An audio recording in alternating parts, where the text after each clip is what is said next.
아니, 침대에 누워있는 이분은 누구나 다 아는 재벌 회장님이시잖아. 어쩌다가 이분이 왜 여기 계시지? 다리 안쪽에 저건 뭐야? 정말 믿을 수 없어 난. 구독 버튼을 눌러주시면 매주 어디서도 들을 수 없는 현실 속 숨은 이야기들을 들려드립니다. 오늘의 이야기 시작합니다. 새벽 4시 요양원의 하루는 남들보다 조금 일찍 시작된다. 복도 끝 희미하게 켜진 보안등은 밤을 아직 놓아주지 않았고 간헐적으로 울리는 심장 모니터의 삑삑 소리가 이곳의 유일한 생기를 증명하듯 퍼져 있었다. 창가에 기대어 서 있던 정민우는 두 손을 문질렀다. 오늘도 어김없이 냉기가 뼛속까지 파고들었다. 민우는 이 요양원에 들어온 지 2년째다. 말수는 적고 동료들과 어울리지도 않지만 누구보다 정확하고 세심한 손놀림으로 환자들을 돌봤다. 그래서였을까?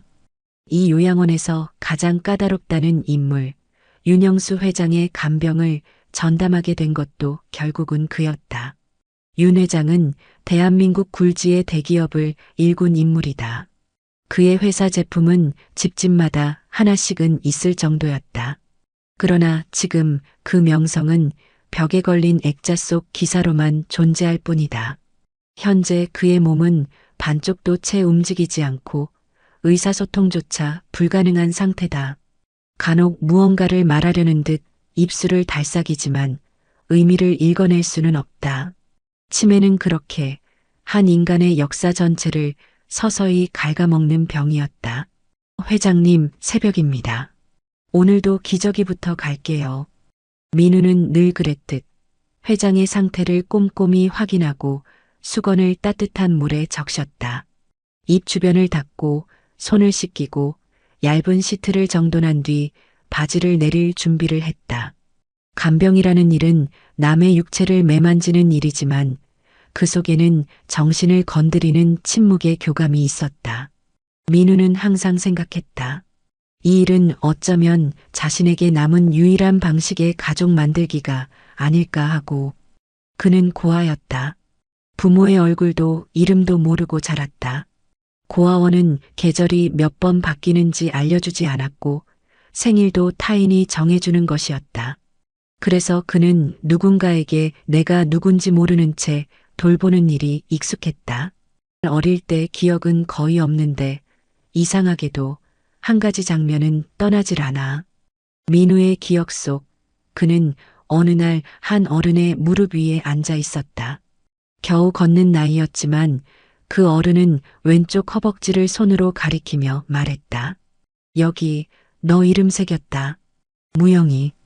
그는 그 기억이 꿈인지 현실인지조차 헷갈렸지만 그 장면만큼은 평생 잊히지 않았다. 그날 새벽도 다른 날과 다르지 않았다. 아니, 그렇게 믿고 싶었다. 민우는 익숙하게 회장의 바지를 내리려 허리를 숙였다. 그의 손끝은 여느 때처럼 차분했고 동작 하나 흐트러짐 없이 정확했다. 하지만 그 순간 민우의 시선이 한 곳에 멈췄다. 윤 회장의 오른쪽 허벅지. 거기에는 오래된 듯한 상처 하나가 뚜렷하게 남아 있었다. 도려낸 듯한 그 자국은 어딘가 낯익었다. 그는 자신도 모르게 숨을 들이마셨다. 무영. 그 흉터의 자국은 선명하지 않았지만 알파벳을 흉내낸 듯한 흔적이 남아 있었다. M, W. 자신이 고아원에서 불리던 이름, 무영의 이니셜이었다. 누구에게도 말한 적 없는 세상에 단 한 사람만 알았을 그 흔적이 이 회장의 다리에 남아 있었다. 이게 왜 여기 있는 거야? 머릿속에서 무언가가 빠르게 돌아가기 시작했다. 기억의 파편들이 하나둘 퍼즐처럼 끼워지고 있었다. 무릎 위에 앉아있던 기억, 왼쪽 다리를 가리키며 말하던 목소리, 잊었다고 믿었던 감각들이 살아났다. 설마 이분이. 민우는 그대로 주저앉을 뻔했다. 회장의 몸에서는 아무런 반응도 없었지만 마치 방 안의 공기가 무겁게 짓눌리는 듯했다.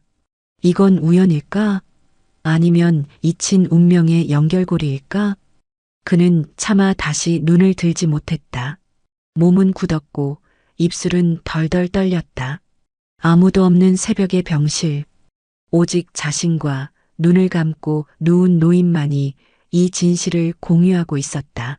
회장님, 혹시 기억하시나요? 대답은 없었다. 아니, 대답을 기대하지도 않았다.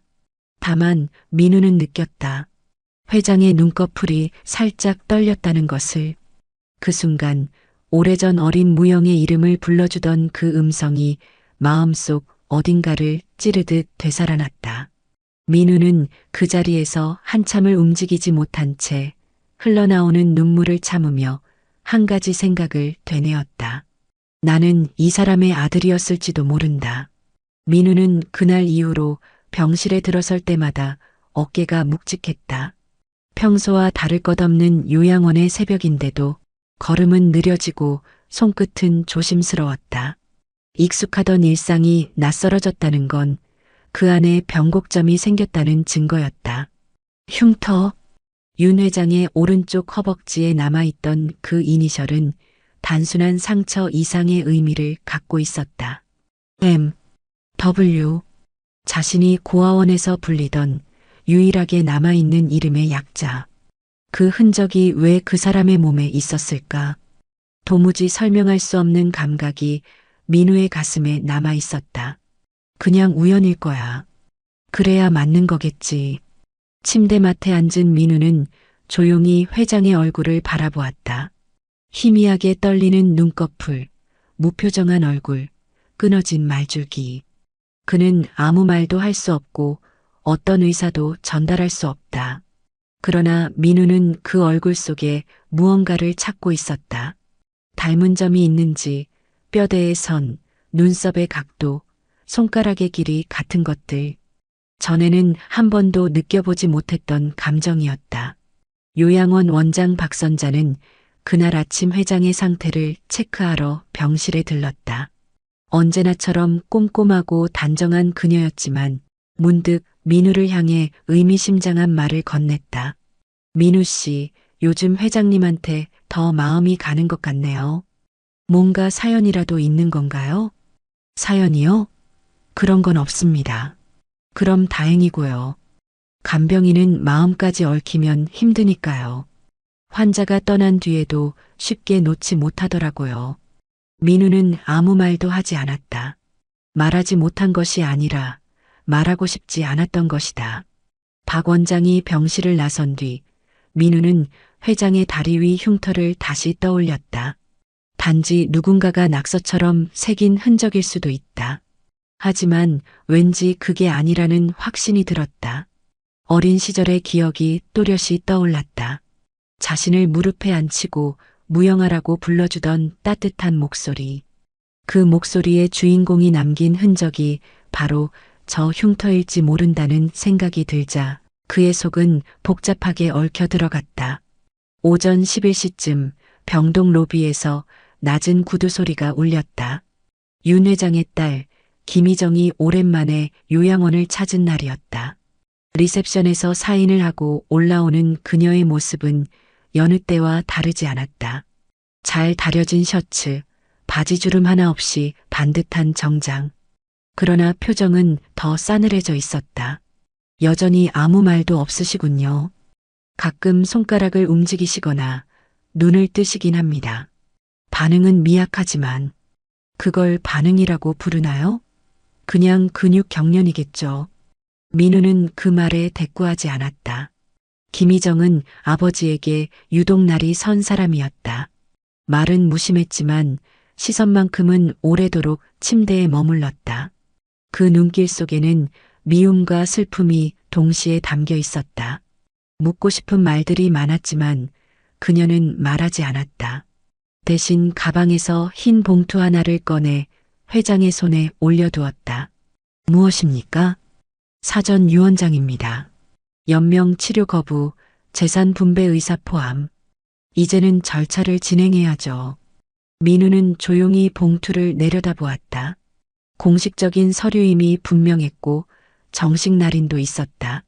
그러나 이 시점에서 이 서류가 등장한 것 자체가 뭔가 수상하게 느껴졌다. 특히 어제 본 그 상처 이후로는 모든 일이 불투명하게 보였다. 당신이 이래라 저래라 할 처지는 아니죠. 간병인일 뿐인데.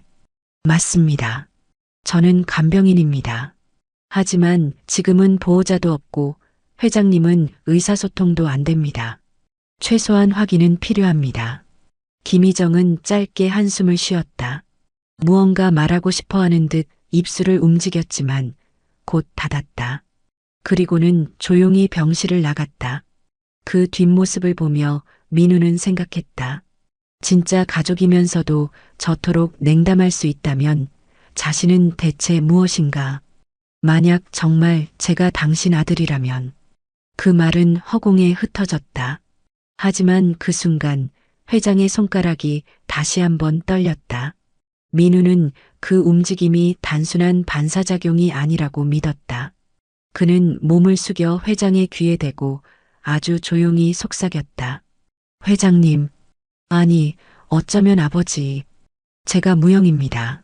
말이 끝나자마자 회장의 눈꺼풀이 조금 떨렸다. 이건 우연이 아니다.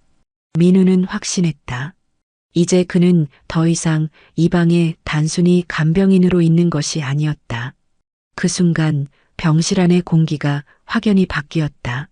시간이 멈춘 듯한 정적. 그 안에서 민우의 가슴은 빠르게 뛰고 있었다. 무언가 시작되려 하고 있었다. 감춰졌던 이야기가 서서히 모습을 드러내고 있었다. 정민우는 스스로를 감정 없는 사람이라 믿어왔다. 그는 어린 시절부터 늘 조용했고 무언가를 원하거나 표현해 본 적도 거의 없었다. 고아원에서의 기억은 대부분 흐릿했지만 유독 한 장면만큼은 생생했다. 낡은 방 안, 어딘가 모르게 긴장된 분위기, 그리고 자신을 무릎에 앉힌 어떤 남자의 무릎 위. 그 남자는 자신의 허벅지를 손가락으로 가리키며 낮은 목소리로 말했다. 여기 봐. 이건 내 이름이야. 무영. 아버지가 너 잊지 말라고 새긴 거야. 민우는 그 장면을 꿈처럼 반복해 떠올렸지만 어느 순간부터 그것이 진짜인지 그저 상상인지 확신할 수 없게 됐다. 그러나 회장의 허벅지에서 그 흔적을 발견했을 때 민우는 깨달았다. 그 기억은 단순한 환상이 아니었으며 분명히 실제했던 과거의 한 조각이었다. 그럼 정말 그 사람이. 그날 이후 민우는 회장을 보는 눈빛이 달라졌다. 이전에는 수많은 환자 중 한 명일 뿐이었지만 지금은 모든 게 달라졌다. 회장의 주름 하나하나, 무표정한 얼굴, 조금씩 마르고 있는 손가락, 모든 것이 과거 속 그 남자와 겹쳐졌다.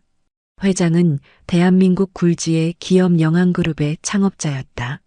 철강 사업으로 시작해 금융, 건설, 에너지까지 손을 뻗은 인물. 언론은 그를 신하라고 불렀고 방송에선 늘 냉철하고 단호한 이미지로 편집됐다.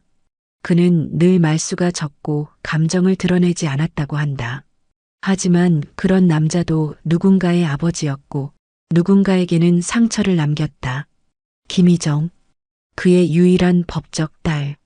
그녀는 감정을 꼭꼭 숨긴 채 아버지를 간헐적으로 찾아왔지만 병실 문을 열고 들어올 때마다 미묘하게 떨리는 손끝은 민우의 눈에만 보였다. 아버지는 항상 회사가 먼저였어요. 어머니가 병원에 입원했을 때도 장례식 때조차 그는 마지막 순간에도 회의 중이었죠. 희정은 아버지에 대한 분노를 밖으로 터뜨리기보다는 차갑게 응축해왔다.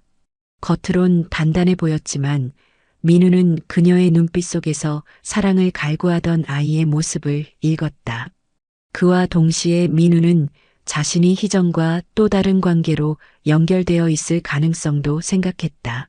만약 윤 회장이 과거에 또 다른 여인과 관계를 맺었고 자신을 낳았던 것이라면, 그리고 그 관계가 세간에 알려질 수 없었던 어떤 이유로 인해 숨겨져야 했다면? 그렇다면 나는 버려진 게 아니라 지켜진 걸까? 그는 그렇게 믿고 싶었다. 누군가의 선택에 의해 외면당한 존재가 아니라 누군가의 사정 속에서 멀어졌던 존재. 윤 회장이 고아원을 방문했던 남자와 동일 인물일 가능성은 점점 더 설득력을 얻고 있었다.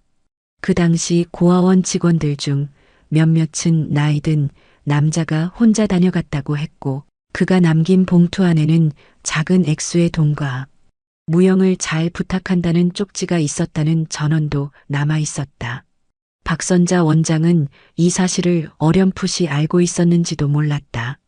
그녀는 윤 회장을 오래전부터 알고 있던 분이라고 했고, 처음 입소 당시에도 유독 감정 없는 표정으로 병실 배정을 정했었다. 마치 이미 알고 있던 사실을 감추듯 말이다. 원장님은 뭘 알고 계시는 겁니까? 민우는 점점 압도되어 갔다. 감정은 덮으려 해도 자꾸만 고개를 들었고, 기억은 억누를수록 더욱 또렷해졌다. 그는 어린 시절 자주 악몽을 꿨다. 누군가 자신을 떠나는 장면, 손을 뿌리치고 어둠 속에 사라지는 모습. 지금 생각해보면 그것은 실제 있었던 일이 아닐까 싶었다. 병실에서의 시간은 점점 무거워졌다. 침대 위에 윤 회장은 여전히 말이 없었지만 민우는 느낄 수 있었다. 눈꺼풀이 떨리는 그 찰나, 손가락 끝이 미세하게 꿈틀거리는 그 짧은 움직임. 그것은 인간의 몸이 아니라 기억이 반응하는 방식처럼 느껴졌다. 아버지, 맞으시죠? 기억하시죠, 저를? 그는 조용히 고개를 떨구었다. 이대로 끝내고 싶지 않았다. 확신은 없지만 감정은 있었다. 그리고 그는 결심했다. 자신이 본 것을, 느낀 것을 이대로 묻어두지 않겠다고. 이제 누구든 진실을 말해야 할 때입니다. 박선자는 언제나 말을 아끼는 사람이었다. 하지만 그렇다고 해서 그녀의 마음이 고요했던 것은 아니다. 그녀의 침묵은 오히려 수많은 감정과 기억을 꼭꼭 눌러 담은 결과였다. 요양원에 환자가 한 명 들어올 때마다 그녀는 그 사람의 얼굴을 천천히 들여다보곤 했다. 무엇을 보고 있었을까? 이 사람이 지금까지 살아온 세월의 무늬, 그 얼굴과 손등, 등뼈와 눈가의 주름에 새겨진 삶의 궤적을 읽어내려는 것이다. 윤영수 회장이 요양원에 입소한 날, 병동은 이상하리만치 조용했다. 누구 하나 큰 소리로 웃지도 떠들지도 않았다. 그는 조용히 휠체어에 앉아 들어왔고, 그 옆에는 정장을 입은 딸 김희정이 단호한 얼굴로 동행했다. 모두가 그를 유명인사로 알았기에 수군거림도 잠시였지만 박선자의 얼굴만은 굳어 있었다. 그녀는 그를 보는 순간 오래된 기억 하나가 뇌리를 찔렀다. 1991년 그녀가 대학원에서 사회복지를 전공하며 자원봉사를 하던 시절, 한 지방 고아원에서 만난 중년 남자. 그는 매달 같은 날 같은 시간에 조용히 아이 하나를 찾아와 아무 말 없이 몇 시간을 머물다 돌아가곤 했다. 다른 후원자들과 달리 사진도 이름도 남기지 않았던 그는 이상하게도 어린 남자아이 무영만을 챙겼다. 왜 저 아이만 찾아오세요? 그 아이는 내가 지켜야 할 아이입니다. 그때는 깊게 생각하지 않았다. 하지만 그 아이가 갑자기 입양도 되지 않은 채 사라졌고, 얼마 후 그 남자의 발길도 뚝 끊겼다. 남겨진 건 고아원 서랍에 들어있던 작은 봉투 하나. 무영이를 지켜주세요. 상황이 허락하면 다시 데리러 오겠습니다. 봉투 안에는 그 아이의 사진 한 장과 당시로선 꽤 큰 액수의 현금이 들어 있었다.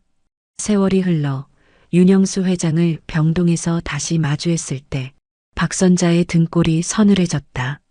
그는 늙었지만 그 눈빛은 잊을 수 없었다. 그 남자였다. 고아원에서 아이를 찾아오던 그 남자. 그리고 그의 곁에 마침내 간병인으로 배정된 청년. 정민우. 처음엔 확신할 수 없었다. 하지만 민우의 말투, 눈빛, 조용하지만 고집스러운 태도에서 그녀는 그 아이의 그림자를 또렷이 보았다. 민우 역시 윤 회장을 바라보는 눈빛이 범상치 않았다. 마치 아득한 무언가를 떠올리듯 말없이 바라보다가 어느 순간 고개를 숙이는 모습은 혈연의 유대가 아니고선 설명이 어려운 행동이었다. 혹시 너도 느끼고 있는 거니? 그러던 어느 날 박 선자는 폐쇄병동 정리를 위해 오래된 기록 보관실을 뒤지다가 한 장의 종이를 발견한다. 그것은 90년대 초반 요양원 창립 기념 행사 때 사용되었던 예전 후원자 명단. 그 안에는 익숙한 이름 하나가 있었는데 필체는 지금의 윤 회장과 너무도 닮아 있었다. 그는 과거에도 이 병원에 발을 들였던 것이었다. 아마도 먼발치에서 누군가의 안부를 확인하려는 마음이었을 것이다. 말은 없었지만 그는 멀리서 지켜보고 있었던 것이다. 그리고 또 한 사람, 김희정, 윤 회장의 딸이자 민우의 존재를 전혀 알지 못한 채 회장의 재산을 정리하고 있었다. 그녀는 아버지를 증오했지만 동시에 인정받고 싶어 했다. 어머니의 투병 중 아버지가 자리를 지키지 않은 것, 장례식장에도 단 15분만 나타났던 것. 그 모든 기억은 그녀에게 깊은 상처로 남아 있었다. 왜 항상 회사였죠, 아버지? 난 언제나 두 번째였어요. 그녀는 민우에게조차 날카로운 경계심을 드러냈다. 간병인이 뭐 그렇게 열심이야. 감정 섞지 마요. 그 말에 민우는 아무 말 없이 고개를 숙였다. 그러나 그 눈빛은 더욱 또렷해졌다. 자신이 이 자리에 있어야 하는 이유를 민우는 서서히 깨달아가고 있었다. 박 선자는 그 모든 흐름을 말없이 지켜보고 있었다. 그녀는 이미 알고 있었다. 이 세 사람은 서로 피하지 못할 운명선 위에 있었다는 것을. 그 실타래는 이미 오래전부터 얽혀 있었으며 이제는 누구 하나 외면한다고 풀어질 수 없었다. 그녀는 조용히 병실 문을 닫았다. 그리고 아주 작은 목소리로 중얼거렸다. 이제라도 진실이 드러날 시간이 온 거야. 요양원에서의 생활은 일정한 리듬이 있었다. 아침 7시 기상, 8시 식사, 10시 운동 치료, 그리고 정오가 지나면 조용한 낮잠 시간이 이어졌다. 간병인 정민우도 그 일과에 따라 움직였다. 늘 조용했고 정리정돈이 철저했다. 다른 간병인들이 쉬는 시간에 스마트폰을 들여다보거나 복도에 모여 잡담을 할 때도 그는 병실 문을 닫고 혼자 조용히 회장 곁을 지켰다. 그 점이 오히려 동료들에게 의심을 사기 시작했다. 쟤 좀 이상하지 않아? 왜 그렇게 회장실에 틀어박혀 있는 거야? 글쎄, 열정이 넘치는 거겠지. 근데 너무 조용하긴 하지 않아? 그가 병동에서 회장실로 들어가면 마치 다른 공기가 흐르는 듯 했다. 민우는 들어서자마자 문을 조용히 닫고 커튼을 절반쯤 쳐서 외부 시선을 막았다. 그는 침대 옆에 무릎을 꿇고 윤 회장의 손등을 매만지며 아주 낮은 목소리로 말을 걸었다. 그 대화는 대부분 일방적이었지만 민우는 언제나 같은 말로 시작했다. 오늘도 괜찮으세요? 많이 아프진 않으시죠? 어느 날 민우가 병실을 정리하던 중 침대 아래 낡은 금속 상자가 발견되었다. 자물쇠는 녹슬었고 뚜껑은 꽉 잠겨 있었다. 그는 한참을 망설이다가 원장에게 전달했고 박 선자는 그것을 조용히 보관실로 옮겼다. 이 작은 상자가 훗날 거대한 진실을 여는 열쇠가 될 줄은 아무도 몰랐다. 며칠 후 윤 회장의 침대 밑에서 이상한 메모가 나왔다. 어눌한 글씨로 적힌 한 문장. 그 아이는 살아있다. 내가 지키지 못했다. 그 아이, 무영 설마. 그날 이후 민우는 회장의 침대 옆을 지키는 자세가 조금 달라졌다. 그는 하루에 한 번은 꼭 회장의 눈을 똑바로 바라봤다.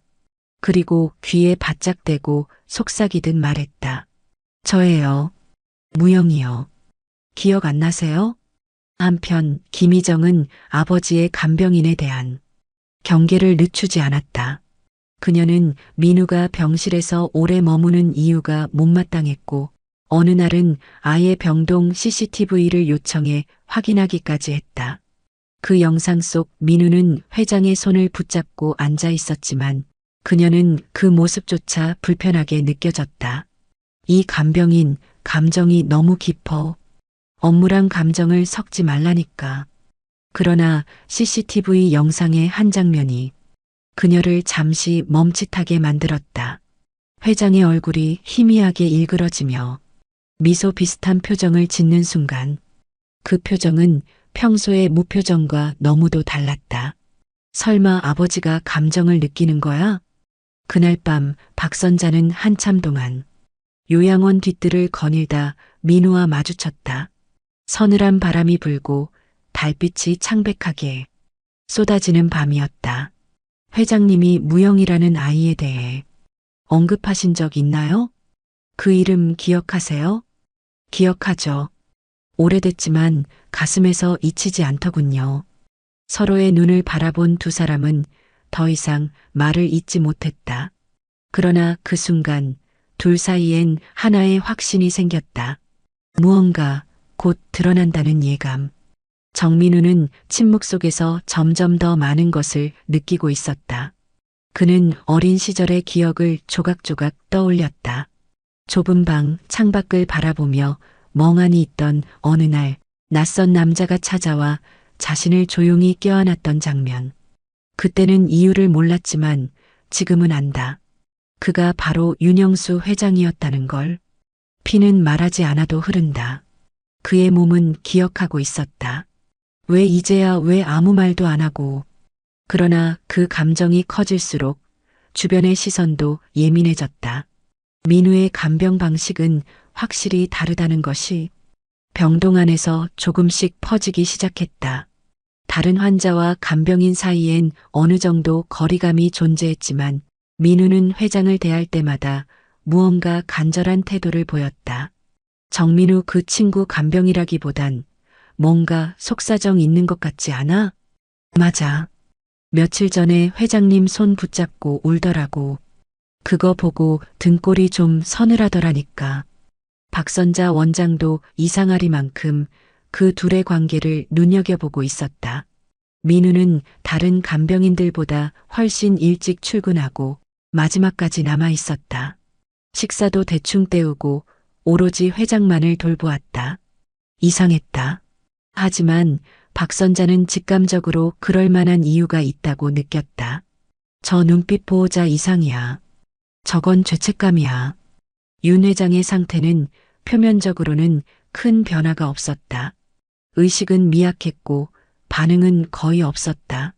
그러나 민우가 다가가 말을 걸 때마다 가느다란 눈썹이 미세하게 꿈틀거리거나 입꼬리가 아주 조금씩 움직이는 모습이 목격됐다. 아버지, 당신이 정말 제 아버지가 맞다면 단 한 번만 눈을 떠주세요.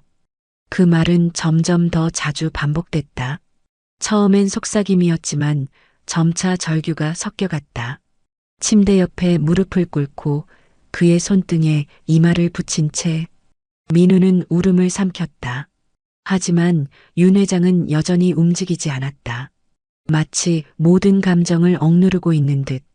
한편 김희정은 그 모습을 또 한 번 CCTV로 확인하고 불편함을 넘어 위기감을 느꼈다. 회장의 표정이 간병인 앞에서만 묘하게 변화하는 것이었다. 눈썹이 들썩이거나 입꼬리가 움찔하고 때로는 손끝이 꿈틀거렸다. 그건 단순한 반사가 아니라 반응처럼 느껴졌다. 왜 하필 그의 앞에서만? 그녀는 민우에 대한 신원조회를 요양원에 요청했다. 당연히 간병인 이력서에는 특별한 것이 없었다. 그러나 그녀는 멈추지 않았다. 회장의 과거를 조사하기 시작했다. 그 과정에서 한 장의 오래된 사진을 발견했다. 검은 양복을 입은 젊은 윤 회장이 한 아이의 손을 잡고 서 있는 사진. 그 아이는 민우와 너무도 닮아 있었다. 이건 뭐야, 진짜야? 그녀는 그날 밤 병실에 잠입했다. 회장이 자고 있는 틈을 타 민우가 늘 앉아있던 의자에 앉아 그가 하던 방식 그대로 회장의 손을 잡아보았다. 아무런 반응이 없었다. 역시 너한텐 반응하고 나한텐 아무것도 안 해. 분노와 불안, 질투가 뒤엉킨 그녀는 의자를 밀치고 병실을 나갔다. 그 순간 회장의 손끝이 미세하게 떨렸다. 누구도 그걸 보지 못했지만 그건 확실한 반응이었다. 동시에 병원 안팎에서는 이상한 소문이 돌기 시작했다. 회장이 깨어날 수도 있다. 간병인이 사실 숨겨진 자식일 수도 있다. 상속 관련 재판 준비가 시작됐다는 이야기까지. 박 선자는 어느 날 민우를 불러 조용히 물었다. 정민우 씨, 왜 그렇게 회장님을 간절하게 돌보는 겁니까? 그분은 제게 빚이 있어요. 무슨 빚이죠? 저를 세상에 버린 대가요. 윤 회장의 병실 안에는 여전히 정막이 감돌았다. 그러나 그 정막 속에서 무언가 바뀌고 있었다. 정민우의 손길은 어느새 더욱 조심스러워졌고 그의 눈빛은 날카롭게 빛났다. 그는 매일 밤 회장의 귓가에 대고 속삭였다. 기억하셔야 해요.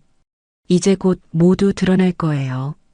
그날 그 진실을 박선자 원장은 최근 들어 민우의 태도에 미묘한 변화를 감지하고 있었다. 처음에는 간병인의 열정이라고 여겼던 그의 행동은 이제는 어떤 사적인 목적과 연결되어 있다는 생각을 지울 수 없었다. 그녀는 조심스럽게 민우가 머물던 요양원 숙소를 살펴보았고 그곳에서 오래된 앨범 하나를 발견했다. 앨범 속에는 윤 회장과 민우의 어릴 적 모습이 나란히 담긴 사진이 있었다. 이게 어떻게... 사진 속 어린 민우는 지금과는 사뭇 다른 해맑은 표정을 짓고 있었다. 그리고 그의 손을 잡고 있는 남자 윤 회장은 분명히 따뜻한 미소를 짓고 있었다. 그 사진은 누군가의 시선에서 숨겨진 기억이었다. 이제 박선자의 마음속에도 윤 회장과 민우 사이의 관계에 대한 강한 의심이 피어오르기 시작했다. 이 아이 정말 회장님의... 한편 김희정은 아버지의 회복 가능성을 더욱 확실히 부정하려는 듯 상속 절차를 서두르고 있었다. 그녀는 회장의 법률 대리인과 조용히 미팅을 가지며 요양원 안에서 일어나는 이상한 낌새를 모두 기록하고 정리하고 있었다. 간병인 정민우, 그의 행동과 말투, 표정까지 모두 기록해요. 이 사람 절대 평범하지 않아요. 그녀는 또 다른 수를 준비하고 있었다. 윤 회장이 갑작스럽게라도 눈을 뜨게 된다면 재산 상속 구도는 완전히 뒤바뀔 수 있기 때문이었다.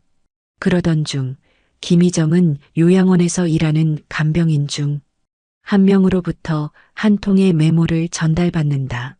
거기에는 단 한 문장만 적혀 있었다. 민우가 회장님의 침대 밑에서 무언가를 꺼냈습니다. 그 메모는 짧았지만 그녀의 심장을 얼어붙게 만들기에 충분했다.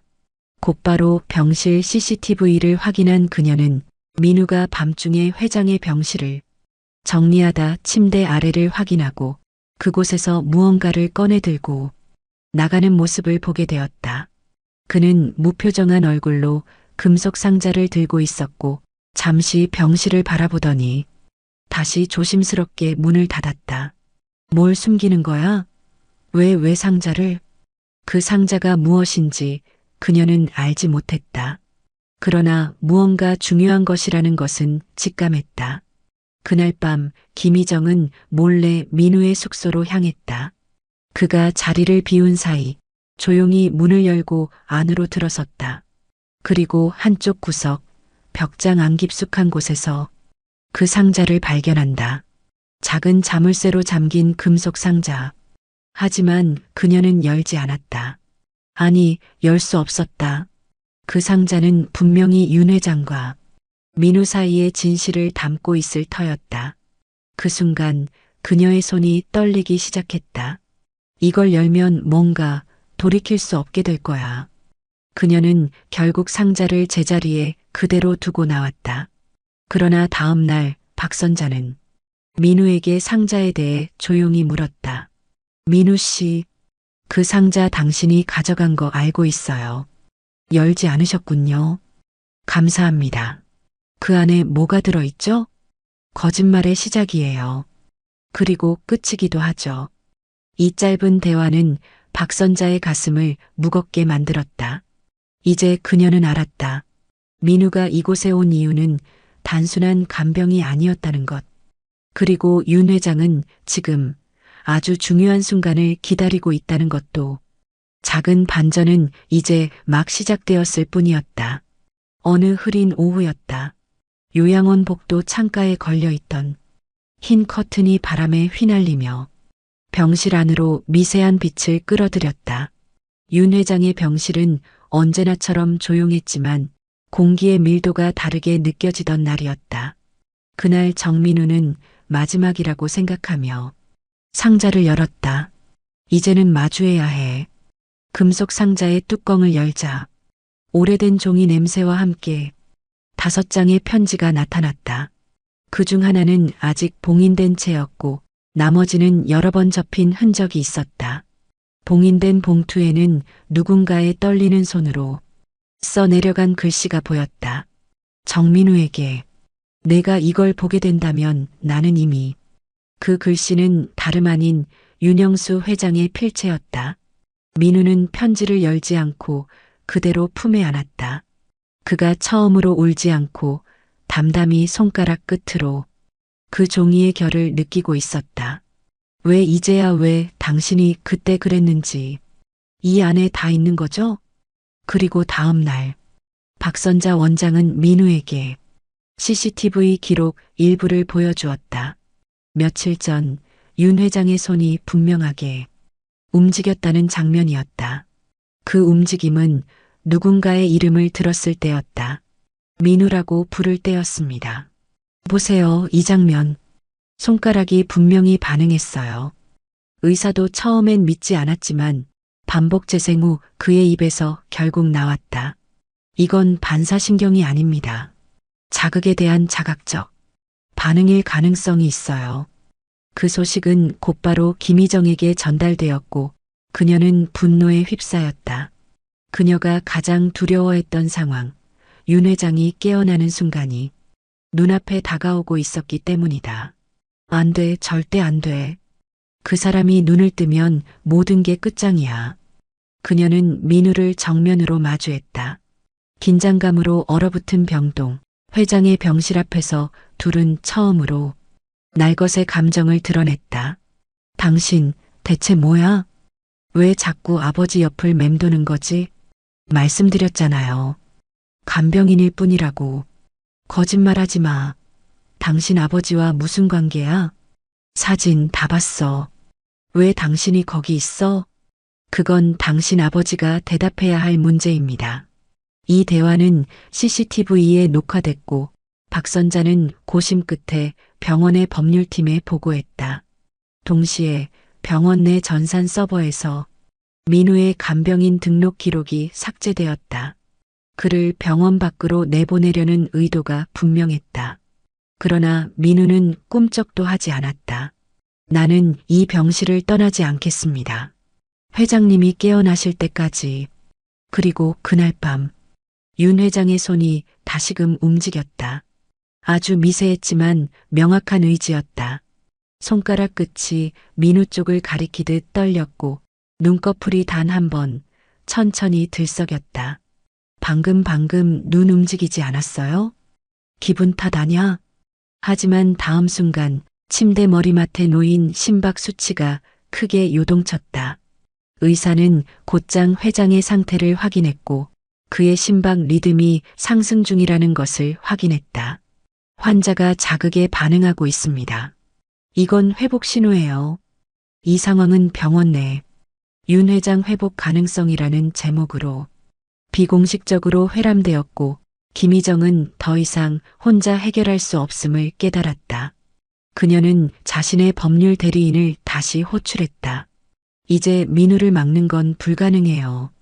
그 사람 그냥 간병인이 아니야.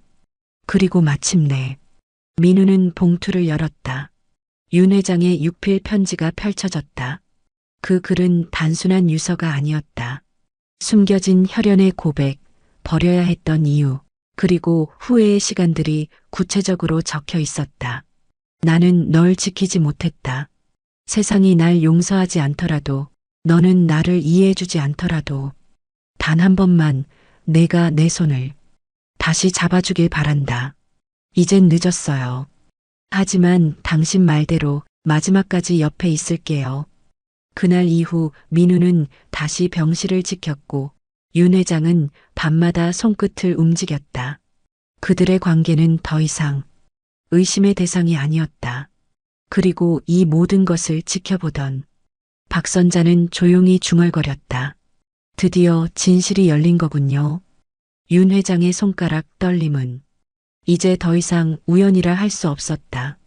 그의 반응은 민우의 이름에만 민감하게 움직였고 이 변화는 병원 전체에 미세한 균열을 일으켰다. 누군가는 기적이라 했고 누군가는 혼란이라 불렀다.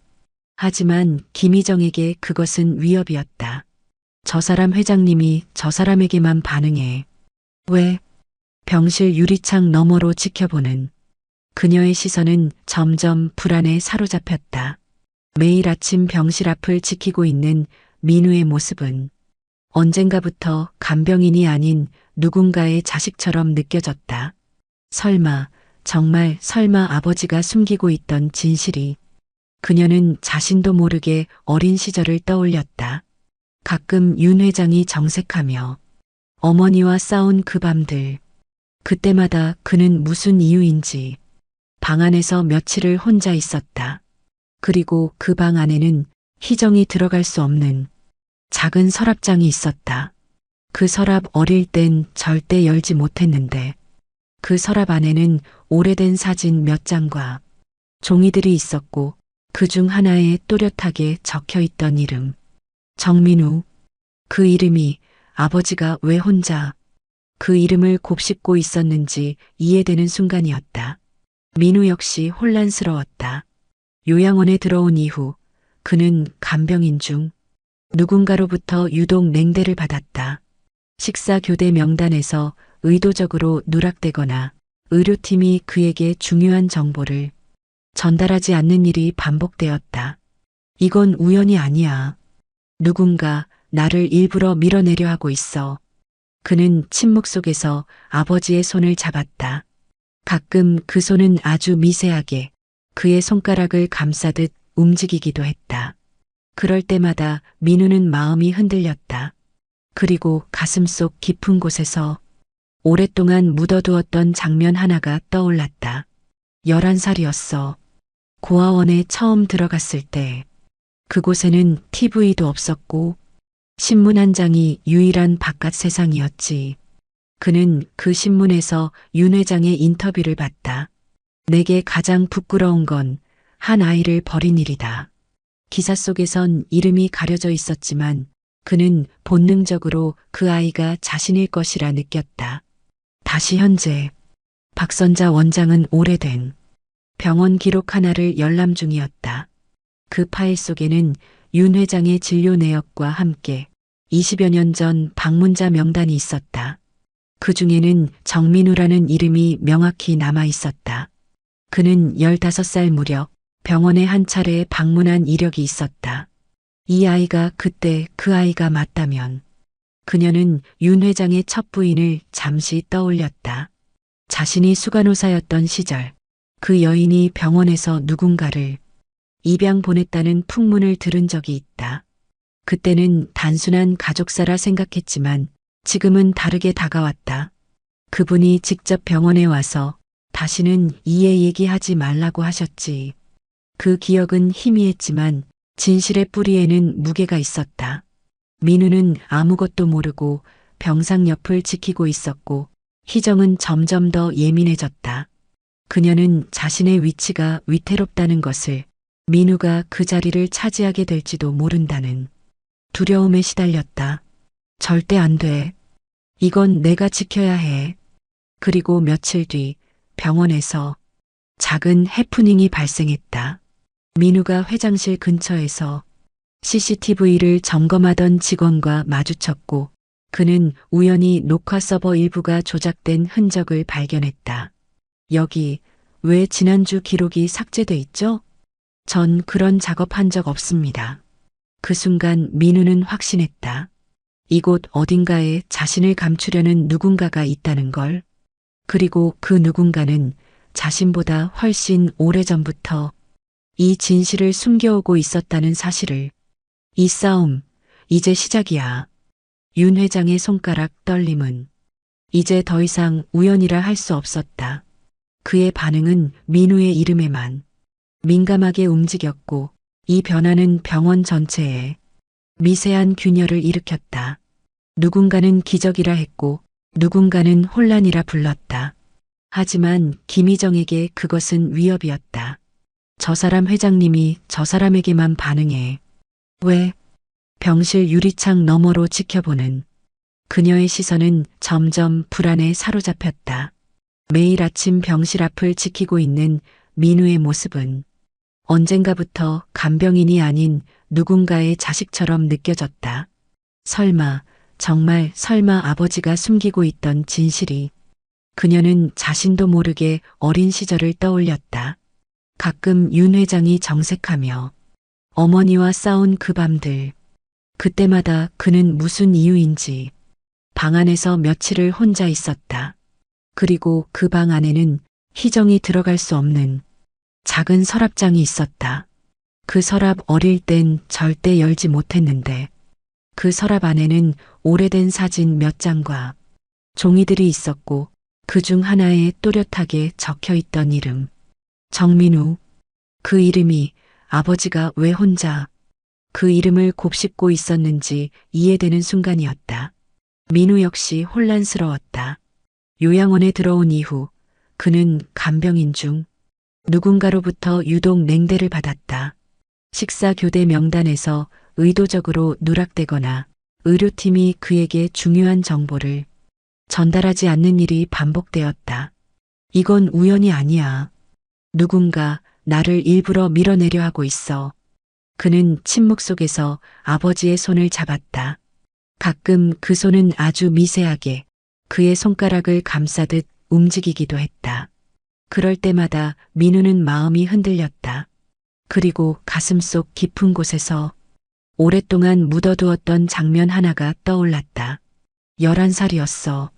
고아원에 처음 들어갔을 때 그곳에는 TV도 없었고 신문 한 장이 유일한 바깥 세상이었지. 그는 그 신문에서 윤 회장의 인터뷰를 봤다. 내게 가장 부끄러운 건 한 아이를 버린 일이다. 기사 속에선 이름이 가려져 있었지만 그는 본능적으로 그 아이가 자신일 것이라 느꼈다. 박선자 원장은 오래된 병원 기록 하나를 열람 중이었다. 그 파일 속에는 윤 회장의 진료 내역과 함께 20여 년 전 방문자 명단이 있었다. 그 중에는 정민우라는 이름이 명확히 남아 있었다. 그는 15살 무렵 병원에 한 차례 방문한 이력이 있었다. 이 아이가 그때 그 아이가 맞다면 그녀는 윤 회장의 첫 부인을 잠시 떠올렸다. 자신이 수간호사였던 시절 그 여인이 병원에서 누군가를 입양 보냈다는 풍문을 들은 적이 있다. 그때는 단순한 가족사라 생각했지만 지금은 다르게 다가왔다. 그분이 직접 병원에 와서 다시는 이에 얘기하지 말라고 하셨지. 그 기억은 희미했지만 진실의 뿌리에는 무게가 있었다. 민우는 아무것도 모르고 병상 옆을 지키고 있었고 희정은 점점 더 예민해졌다. 그녀는 자신의 위치가 위태롭다는 것을, 민우가 그 자리를 차지하게 될지도 모른다는 두려움에 시달렸다. 절대 안 돼. 이건 내가 지켜야 해. 그리고 며칠 뒤 병원에서 작은 해프닝이 발생했다. 민우가 회장실 근처에서 CCTV를 점검하던 직원과 마주쳤고 그는 우연히 녹화 서버 일부가 조작된 흔적을 발견했다. 여기 왜 지난주 기록이 삭제돼 있죠? 전 그런 작업한 적 없습니다. 그 순간 민우는 확신했다. 이곳 어딘가에 자신을 감추려는 누군가가 있다는 걸. 그리고 그 누군가는 자신보다 훨씬 오래전부터 이 진실을 숨겨오고 있었다는 사실을. 이 싸움, 이제 시작이야. 박선자 원장은 밤늦게 윤 회장의 병실을 나와 조용히 복도를 걸었다. 그녀의 손에는 오래된 병원 기록 파일이 들려 있었고 그 파일 맨 앞장에는 비공개 윤재곤이라는 글씨가 희미하게 남아 있었다. 수십 년 전 그녀가 직접 봉인 처리했던 문서였다. 그 시절 그녀는 단순한 수간호사였고 병원장인 윤 회장의 뜻을 거스른다는 건 상상도 할 수 없는 일이었다. 그러나 오늘 민우를 마주한 순간 그녀는 이 문서의 존재를 외면할 수 없었다. 민우 씨, 나와 얘기 좀 합시다. 원장님? 민우는 의아한 표정으로 그녀를 따라 병원 뒤편의 작은 상담실로 향했다. 그곳은 평소 직원 교육이나 보호자 면담에 쓰이던 공간이었지만 지금은 두 사람만의 고해성 사실처럼 느껴졌다. 당신이 태어나던 날 병원에 계셨던 거 알고 있었어요. 그날뿐만 수술을 도운 간호사가 바로 나였거든요. 그게 무슨 말씀이세요? 윤 회장님의 첫 번째 부인 서 여사가 조용히 입원했어요. 신분 노출을 원치 않았죠. 아무도 눈치채지 못하게 하고 싶어 했어요. 그리고 바로 당신을 낳았어요. 그럼 전 정말? 그래요. 당신은 윤 회장님의 친자식입니다. 그 순간 민우는 숨을 들이쉬었다. 믿고 싶지 않던 진실, 그러나 이미 예감하고 있던 사실. 그가 어릴 적 느낀 막연한 이끌림, 사진 속에 남아있던 윤 회장의 눈빛, 모든 퍼즐이 맞춰지듯 조용히 그의 내면을 무너뜨렸다. 그 아이는 태어나자마자 고열로 위독했어요. 그때 급히 수혈이 필요했는데 회장님께서 아무 말 없이 팔을 내밀었죠. 그날 이후 그분은 단 한 번도 당신의 이름을 입에 담지 않았어요. 민우의 눈가가 붉어졌다. 그는 어릴 적 자신의 수혈 기록이 일반 보호자 명의로 되어 있었던 걸 기억해냈다. 하지만 그 기록의 혈액형과 유전자 일치율이 너무도 비슷했단 사실을. 그럼 왜 아무 말도 안 하신 거죠? 서 여사가 회장님께 무릎 꿇고 빌었어요. 이 아이만은 세상에 내지 말아달라. 희정이에게 짐이 되게 하지 말아달라고. 그 순간 병실 문을 열고 김희정이 나타났다. 그녀는 이미 모든 이야기를 들은 듯 표정이 굳어 있었다. 그럼 지금까지 다들 알고 있었던 거네요. 나만 바보였던 거예요? 아니야. 너도 몰랐어야 했어. 그래서 민우를 간병인으로 들인 거였어요? 이렇게까지 잔인하게 나를 조롱하려고? 희정의 말투는 날이 서 있었지만 그 속에는 깊은 상처가 숨어 있었다. 어릴 적부터 아버지에게 인정받고 싶었던 그녀. 그러나 늘 무언가 벽에 부딪혔다고 느끼던 그녀의 외로움이 이제야 이유를 찾은 듯했다. 나는 아버지가 왜 날 바라볼 때마다 자꾸 고개를 돌렸는지 이해가 안 됐어요. 내가 부족해서 그런 줄만 알았어요. 근데 아니었네요. 당신이 있어서였군요. 그건 아니에요. 나도 원하지 않았어요. 그저 왜 나를 그렇게 버렸는지 알고 싶었을 뿐이에요. 넌 내 가족 아니야. 앞으로도 아니고. 희정은 문을 세차게 닫고 나가버렸다. 남겨진 민우는 한참을 멍하니 앉아 있었다. 그의 머릿속에선 수없이 많은 장면이 떠올랐지만 단 하나의 감정만이 짙게 내려앉고 있었다. 용서. 그것은 가장 어렵고도 가장 절실한 단어였다. 이제 나도 선택해야겠지. 지켜볼 것인지 드러낼 것인지. 새벽의 병원은 낮과는 전혀 다른 풍경을 지니고 있다. 형광등 불빛 아래 무표정하게 늘어진 복도, 가끔 울리는 심전도, 기계음, 그리고 무엇보다도 깊은 침묵 속에서 각자의 고통이 선명해진다. 민우는 윤 회장의 병실 안에서 눈을 감고 있었다. 그는 잠들지 않았다. 그저 깊은 내면으로 가라앉은 채 자신과 마주하는 중이었다. 수십 년간 원망으로 쌓인 감정들이 이제는 물처럼 느껴졌다. 차갑고 무겁고 그러나 흐르기 시작한 감정. 나는 누구였나? 버려진 아이였나? 아니면 숨겨진 아이였나? 어머니는 언제나 사랑으로 나를 안아줬지만 어쩌면 그 사랑조차도 아버지의 그림자 아래 있었던 건 아니었을까? 그는 손에 쥔 오래된 사진을 바라보았다. 흑백으로 바랜 그 사진에는 젊은 윤 회장이 모자를 눌러 쓴 채 고개를 돌린 모습이 찍혀 있었다. 사진 속 그는 어떤 감정도 보이지 않았다.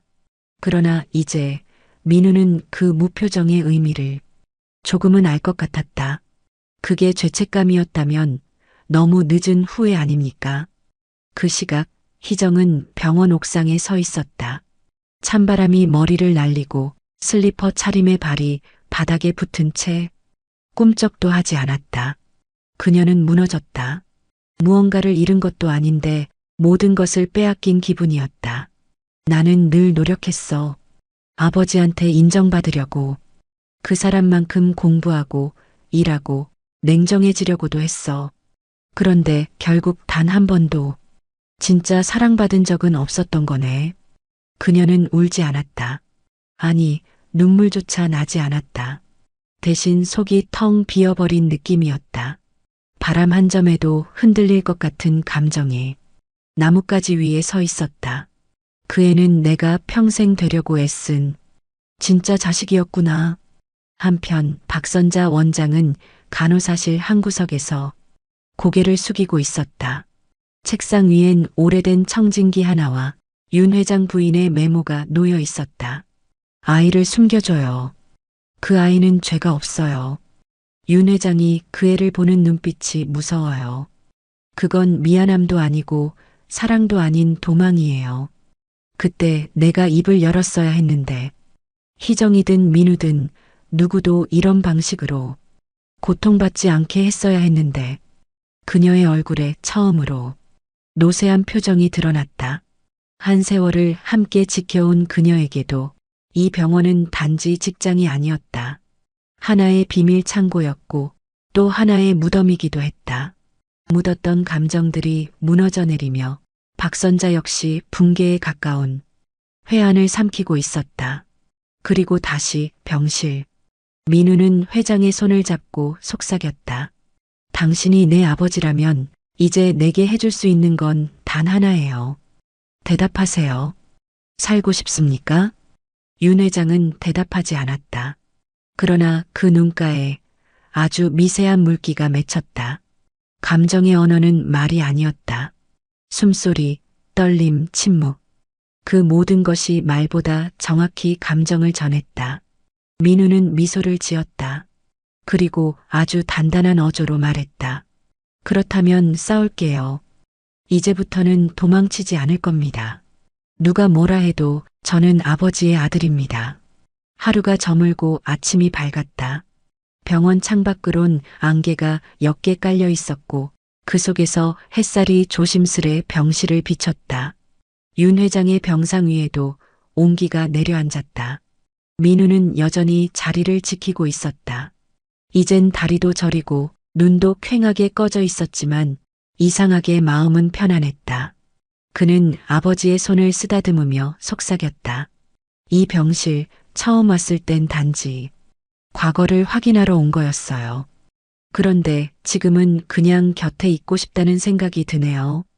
그 순간 병실 문이 조심스레 열리며 희정이 들어왔다. 그녀는 한 손에 커피를 들고 있었고 다른 손에는 병원 수납자료 봉투를 들고 있었다. 어젯밤 잠은 좀 잤어요?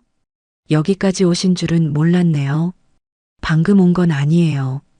복도에서 계속 지켜봤어요. 들어갈까 말까 100번은 고민하다가요.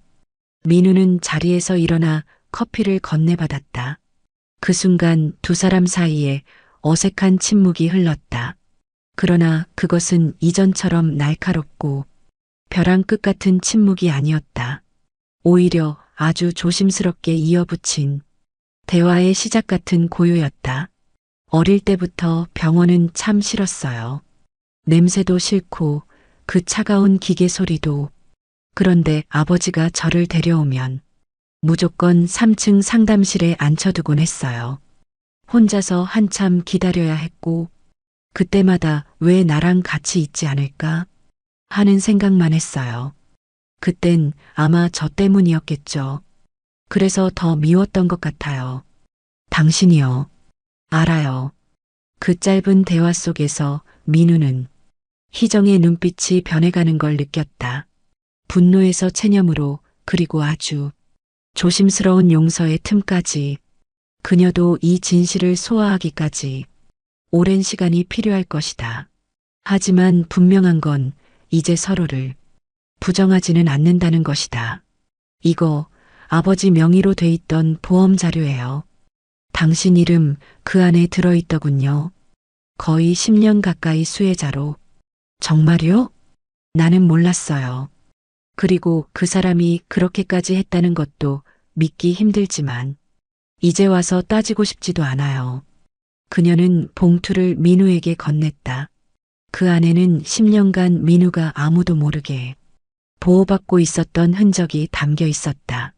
윤 회장은 직접 말하진 않았지만 방법으로 마음을 표현했던 것이다. 한편 박선자 원장은 병원 뒤편 낡은 서고에 들어서고 있었다. 그녀는 서랍 깊숙이 감춰져 있던 비밀 문건 몇 가지를 꺼냈다. 그중 하나는 민우의 입양 무효 확인서였고 또 하나는 윤 회장이 직접 자필로 작성한 편지였다. 봉투에는 짧게 희정과 민우에게라고 적혀 있었다. 이제 내 역할도 끝이 났네. 다만 아이들이 이걸 어떤 방식으로 받아들일지는 그들의 몫이지. 그녀는 2개의 봉투를 각각 민우와 희정의 명의로 다시 포장해 병실 책상 위에 조심스레 올려두었다. 그 누구도 알지 못했던 진실이 이제 서서히 세상으로 나오는 순간이었다. 그리고 윤 회장은 아직 눈을 뜨지 못한 채 누워 있었지만 그날 밤 기묘한 일이 일어났다. 간병인이 물수건을 갈기 위해 다가갔을 때 회장의 눈꺼풀이 한 번 크게 떨리고 손끝이 살짝 움찔했던 것이다. 움직였어요. 지금 확실히 손가락이 움직였어요. 상태가 변하고 있어요. 이건 의식 반응 초기 단계일 수 있어요. 그 소식은 금세 민우와 희정에게 전해졌고 2사람은 동시에 병실로 달려왔다. 혹시 들리십니까? 아버지. 아버지 아니, 아버지 맞죠? 희정이 그렇게 부른 건 처음이었다. 그녀의 목소리는 떨렸지만 분명했다. 민우는 옆에서 조용히 미소 지었다. 우리 이제 같이 있어 드릴게요. 가족이니까요. 윤 회장의 병실에는 그날도 여전히 침묵이 머물러 있었다. 그러나 그 침묵은 더 이상 고립이 아닌 기다림의 온도를 품고 있었다. 민우는 침대 곁 작은 의자에 앉아 2 손을 모으고 있었다. 손등 위엔 어머니의 오래된 반지가 얌전히 얹혀 있었다. 유일하게 어머니가 남기고 간 가족의 상징이었다. 어머니, 당신은 평생 그 사람의 이름조차 입에 올리지 않았어요. 그 사람을 원망하지도 그리워하지도 않았죠. 그저 나만 바라봤어요. 그래서 더 궁금했어요. 당신은 그 사람을 사랑했나요? 그의 기억 속 어머니는 언제나 따뜻하고 단정한 사람이었다. 비가 오는 날이면 창가에 등을 기대고 작은 뜨개질을 하셨고 민우가 어릴 적 열이 날 때면 밤새 물수건을 이마에 얹어주던 손길이 떠올랐다. 넌 그 사람 닮았구나. 무슨 말이에요? 그 사람도 이렇게 눈을 감고 뭔가를 참는 표정을 자주 지었어. 근데 희한하게 난 그 표정이 참 슬퍼 보였어. 어머니의 그 말은 당시에는 이해할 수 없었다. 그러나 지금 윤 회장의 잠든 얼굴을 보며 민우는 알 수 있었다. 그 표정, 그 침묵, 그 뺨의 미세한 떨림. 어머니가 말했던 슬픔의 표정이 바로 이 얼굴이었다. 그때 병실 문이 조심스럽게 열렸다. 희정이었다. 그녀는 편지 2통이 든 봉투를 들고 있었다. 이거 원장님이 놓고 가셨어요. 아버지가 쓴 거래요. 우릴 위해. 지금 읽을까요? 아니요. 저는 아직 마음의 준비가 안 됐어요. 그녀는 봉투를 가슴에 품은 채 조용히 침대 곁 반대편 의자에 앉았다. 민우와 희정은 처음으로 함께 병상 곁에 앉아 있었다.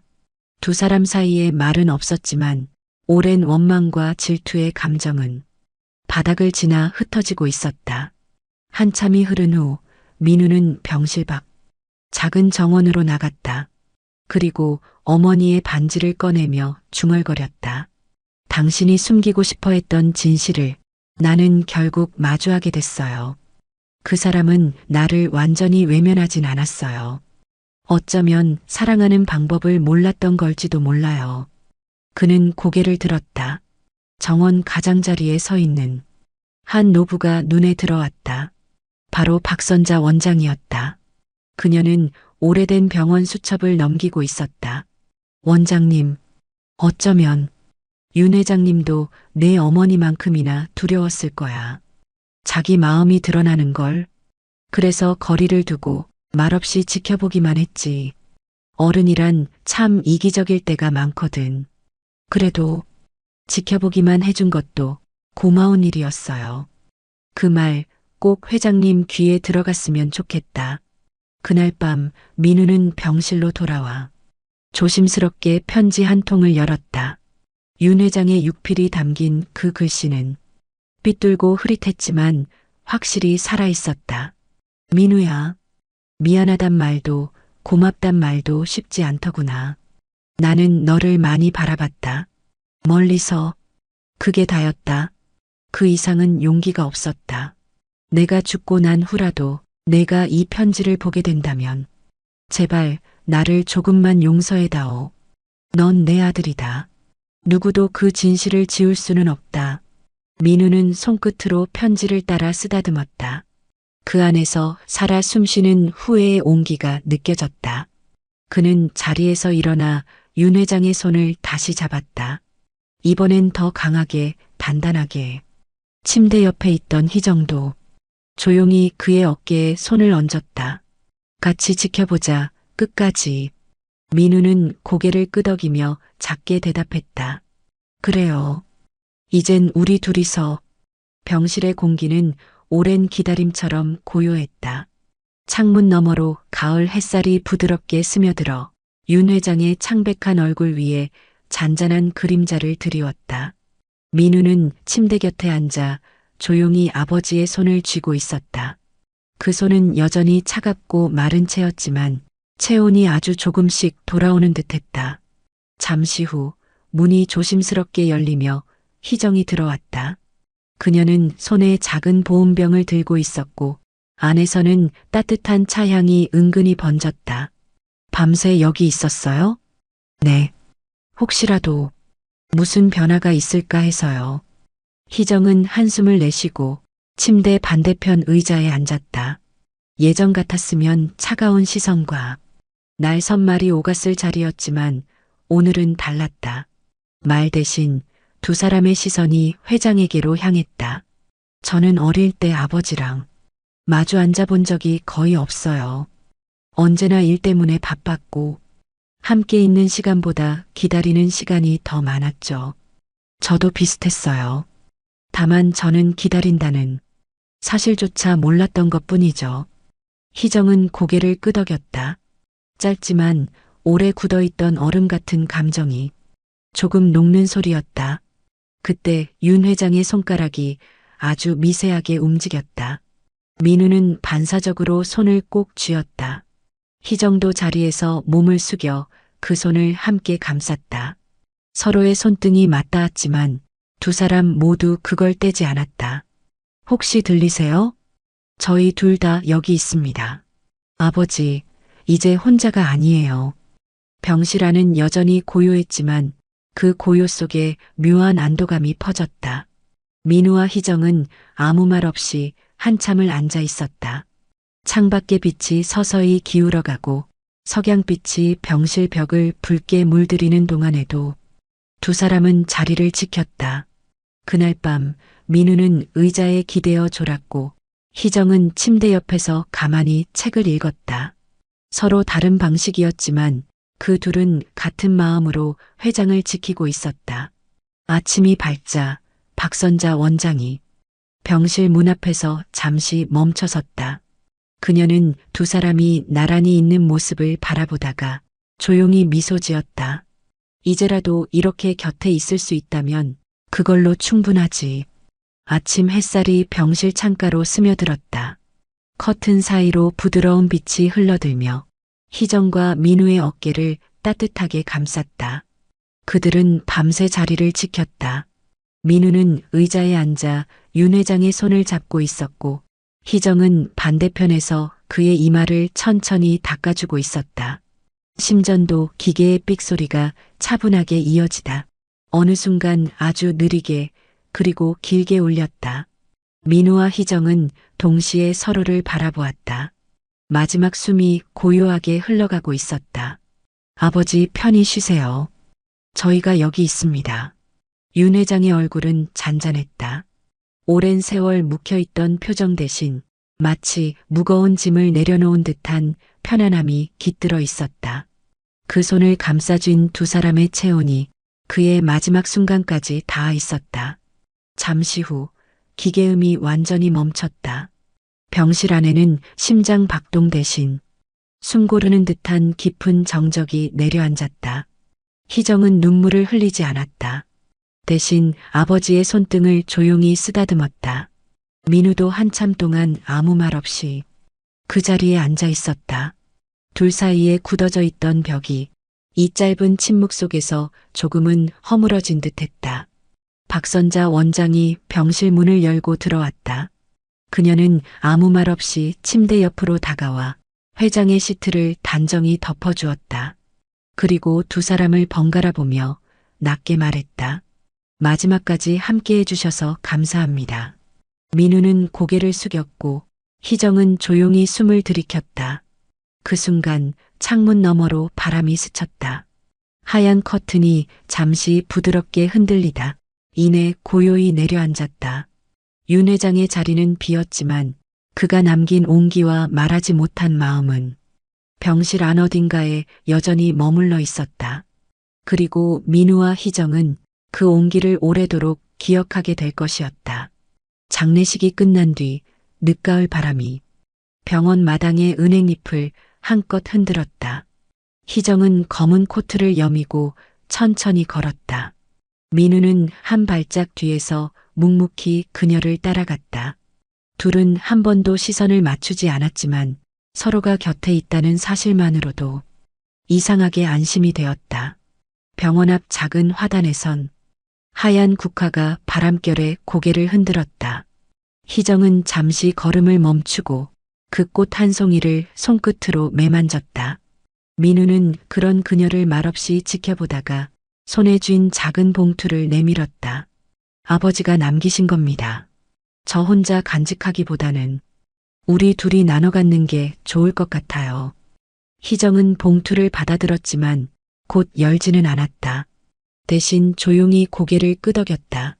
그날 저녁 두 사람은 각자의 집으로 돌아갔다.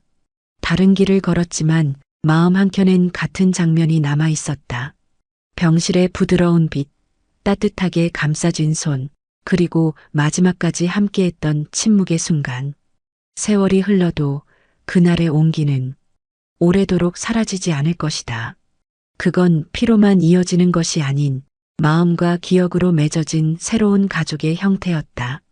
그리고 서로에게 전하지 못한 말들은 바람이 스치는 어느 날 마음속에서 조용히 되뇌어질 것이다.